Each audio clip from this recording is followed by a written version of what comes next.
Hi guys, this is Mr. Carl, and we're working on our March St. Patrick's Day packet. And here's our next worksheet to work on. And you might have noticed that it's taped to the wall. Something we work on in OT often is putting things on a vertical surface, like the wall. And the reason that's done is because it helps promote good wrist placement for writing. As an OT, I see all kinds of different grasps and wrist placements, and when you're working on a vertical surface like this, you are kind of forced to cock your wrists back a bit to get in a good position. So in this worksheet, we're just going to work on connecting the lines. So if you're working on tracing simple shapes or copying simple shapes, it's a good one for you. We're also going to do some cutting after. So we'll start right here and just draw our straight line down. The wall, as you can tell, also provides some different feedback. You can really feel with the crayon, and that's good input for us as we're learning the motor movements for these shapes. So if you wanted to, you could also color in the shamrocks down here. Same rules apply. If coloring's a challenge, you might want to do a little wiki stick around there. And they really do stick. It's on a wall. It's going to stick there. And we'll just color in on our wiki stick. Now, sometimes it's helpful for our kids to use both hands. So I might put like a star here for where I want my student to put their hand. Even though it's taped to the wall, you still want them to have both hands engaged when working on a vertical surface, even if it's not necessarily holding up the paper. And the visual of a star or maybe a shamrock would have been a better idea for this lesson, as far as where to put our hand is very helpful.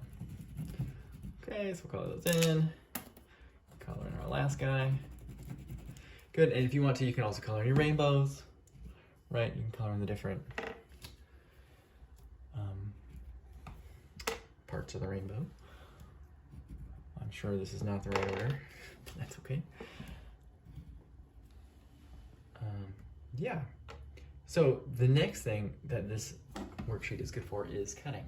So I have my scissors here, and oftentimes my students need prompting as far as where to put their fingers in the scissors. There's a small hole and a big hole. Your thumb goes in the big hole, in the little hole, and then your other fingers go in the big hole. I'm mostly looking for, some students have small enough fingers, all of their fingers can fit in the big hole. I really want to make sure we got our first and our second pointer and middle finger in there. Okay, because we're really trying to build up the muscles on this part. It's called the radial part of the arm with these guys, okay?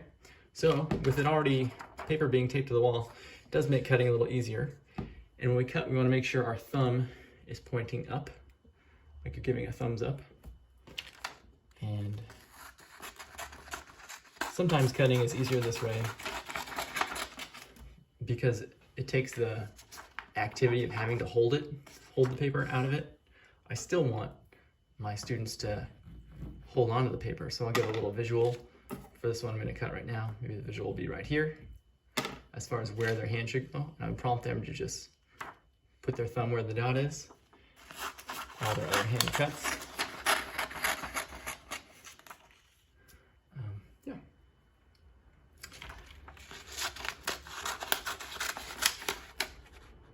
And so this happens, often kids get a little